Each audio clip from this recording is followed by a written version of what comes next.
FAWE is a Pan-African NGO which is headquartered here in Nairobi, and we want to appreciate the government of Kenya for giving us that opportunity.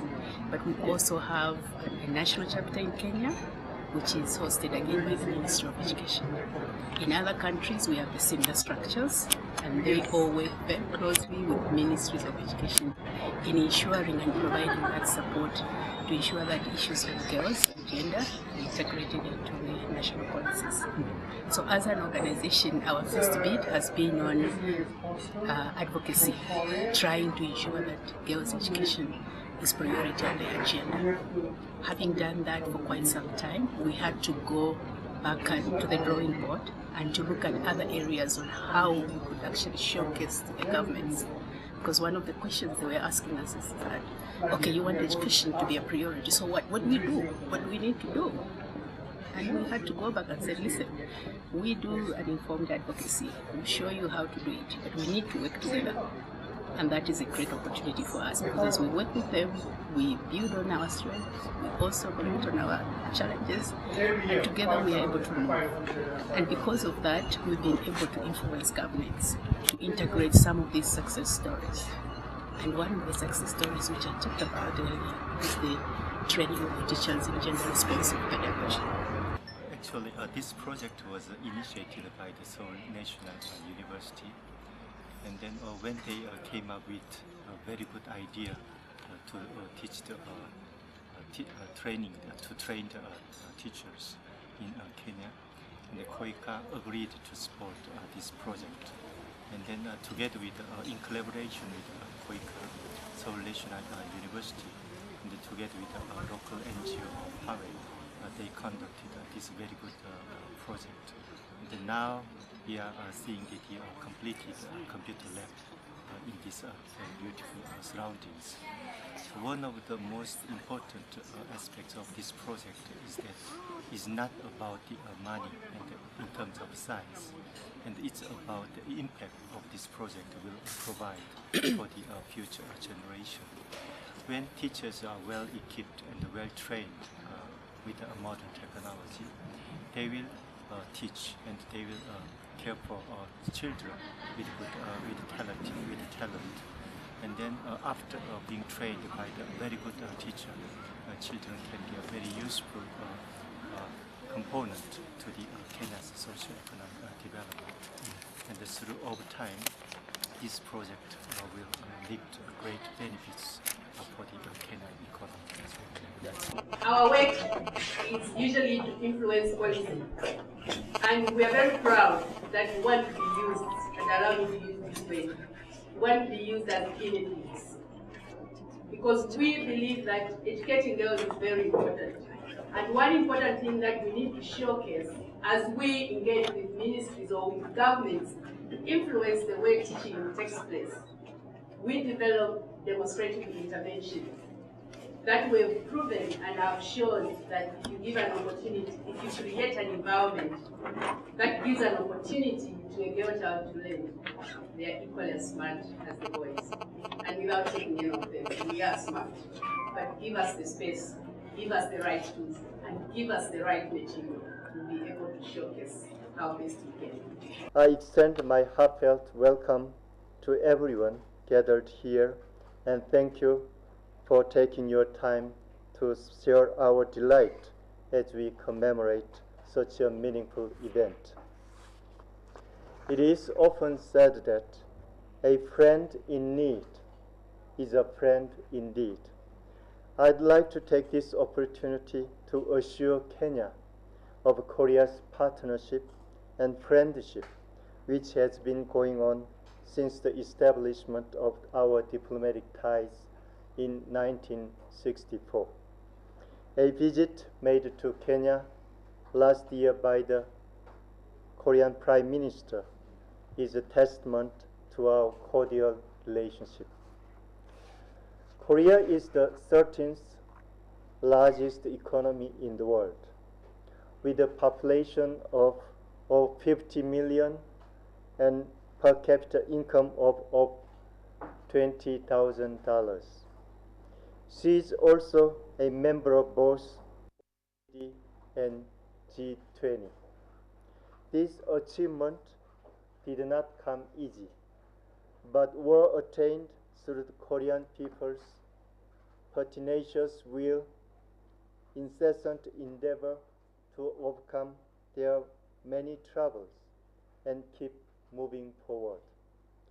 One of the secrets of Korea's achievements is investment in education and advancement of her people, resulting to her now being considered the top Asian tiger. We as Koreans are well aware of the fact that we could not have attained our current status without international community's assistance. It is in this spirit that to this day we are witnessing the Korean people assist Kenyans through NGOs and institutions such as Seoul National University in collaboration with KOICA. I am certain that their tireless efforts in constantly striving to assist in endeavors such as this are greatly appreciated. Distinguished guests, ladies and gentlemen, education is an integral part in the growth of any society. Primary education specifically is very much important since it lays a basic foundation during a child's formative years. A strong primary foundation is therefore vital since it is the basis on which all other knowledge received by the child during the later years is built. I am currently in my early 50s, but still remember my primary teachers and their advice. Their advice which still guides me to date. The role played by teachers is key at this point in a child's education. The teachers therefore need all the support they can get, and especially considering that as they work very hard to better the lives of their students, they sometimes have to work with low remuneration and under poor working conditions. The government of Kenya, as indicated in its Jubilee Manifesto, has embarked on providing laptops to primary school children. This technology-based initiative will not only boost the learning environment, but also equip the students with adequate skill starting from an early age. The initiative cannot reach its full potential without well-trained teachers to help the children in the learning process.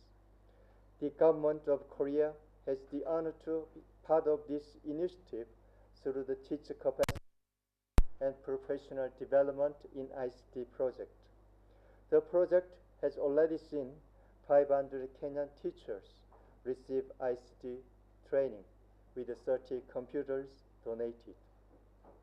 This project is a symbolic gesture from the Koreans to motivate and encourage Kenyan teachers as they go through this important journey of imparting knowledge and creating good citizens out of our children.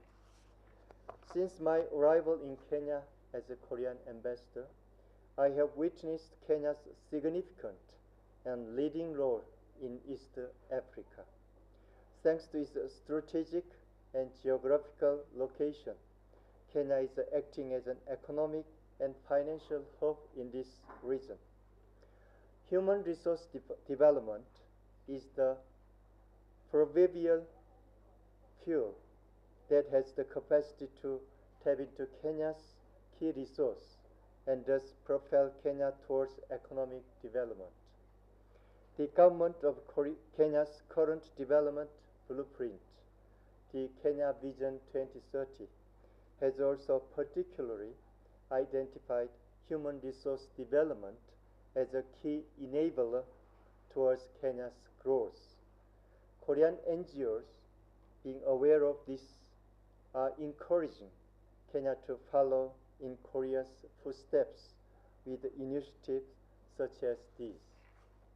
I'd like to conclude by thanking you for joining us for the joyous occasion. There is an old Korean saying that goes, "The journey of 1,000 miles begins with a single step." It is with this perspective that I view the Korean-Kenyan friendship, and it is my sincere hope that this relationship shall be a long and fruitful one. To everyone present, I wish success, good health, and happiness. And to Seoul National University, I wish many congratulations. Asante sana. The young people of this country are the most important in terms of the future development of this country. They are also most important in terms of creating a good future for themselves and their children. Remember, they constitute almost 70% of the population now. So it is important they be strategic in what they do. It is important they be at the forefront of development. But even more importantly, it is important they take advantage of the opportunities that are available. And you can talk about entrepreneurship, you can talk about industry, you can talk about education and so on. But for me, given that this is an event on the role of ICT in development, there are thousands of opportunities in the area of ICT. And if you go to countries like Korea, you go to the US, you go to Europe, it is the young people, just like in Kenya is becoming the case, who are the biggest innovators in this field. There are thousands of opportunities, and I like to encourage our young people to know much more about the computer, to get to the internet, because it will support their business, it will give them contacts, it will give them ideas. And I say internet is the most equalizing discovery that has taken place, because a young man or woman here in Kenya will have access to the same information as a young man or woman in New York or Tokyo at the same time. And who is much better prepared to take advantage of that than the young people who are learning quickly, who have the energy, who have the dynamism more than the older generation to take advantage of new ideas. So this is a real opportunity for our young people to take advantage of these opportunities created by ICT. And I like to congratulate Education Without Borders and the people of Korea for coming to support our young people, to give them the skills that they will need to compete in the global village. Because if there is anything that has brought together, it is the internet, it's the computer. So young people should take advantage of that, because they have no borders.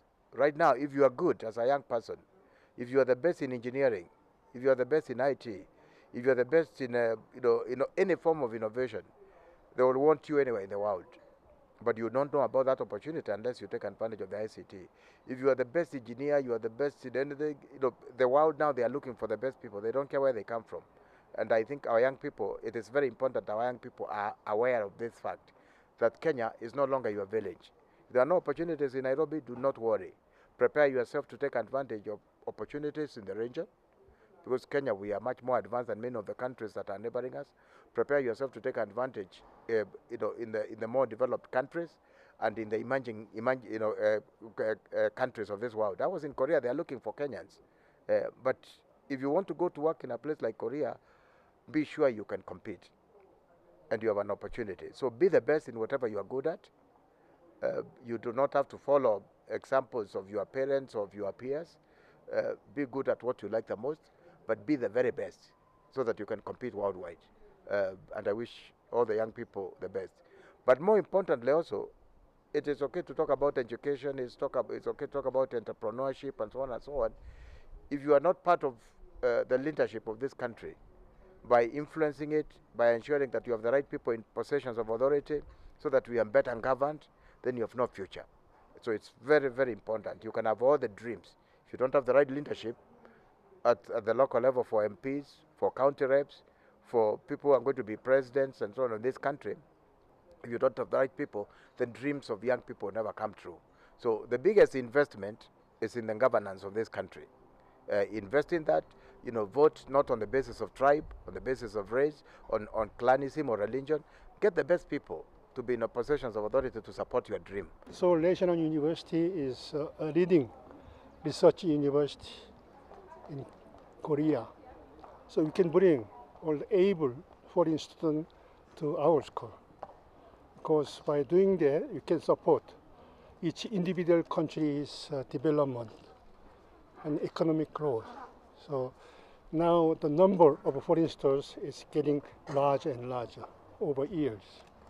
And then we have a particular program of international collaboration in the field of education. For example, we have brought very talented professors and lecturers on computer learning, ICT expert in this Kenya, and have in-service teacher training. This is only the first year, a trial, and then next year on, we'll increase the numbers and quality of a teacher training program. So we are very happy to have solid foundations of mutual understanding and collaboration between Korea and Kenya. Do you know? Two countries share the same short name, ROK. Two rocks can go together for advancement of two countries, like a brotherly relationship. Wow. So wonderful opportunity to learn your people, your culture, your philosophy, and you're very warm-hearted.